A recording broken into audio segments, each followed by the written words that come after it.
We had two job families. We all got to work. You know, I'm not thinking about what my kids are doing at school for 6 hours. I'm just stay there so I can go to work. Well, you work. You know, and then I'm getting calls that they're leaving. You know, and you're just like, fuck. Now I got to go deal with this shit. You know, Right. And it's like I'm trying to work. I'm trying to build, and that's where. But I think it may have happened a little earlier. Right, but that's where the matrix started fucking us up. Right. Oh, you caught something? Jeff, you know, when you said the two members of the family both having to work. Right. You know what I mean? Because that started when doing my you know. Right. You know what I'm saying? It So started you think about that time. What do you think? Like 70s, 80s, or? Yeah, about Yeah. 8, yeah.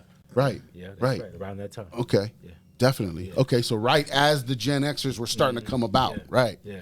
Right. You know, but because sometimes you was leaving the older kid to nurture and it depended on the older kids. Sometimes the older kid did a good job. Right. Because I think my son did a good job. Right. You know what I mean? Right. And I did too. My brother and sister are still alive to this day. Yeah. And probably that's because of the parents that gave rules before they left the house. Correct. You know what I mean? No, You either was going to follow them rules, you know, because back then it was just trying to take the belt out. Right. You know what I'm saying? Because the belt probably was still being used a little bit, but they was just trying to take it out. You know what I'm saying?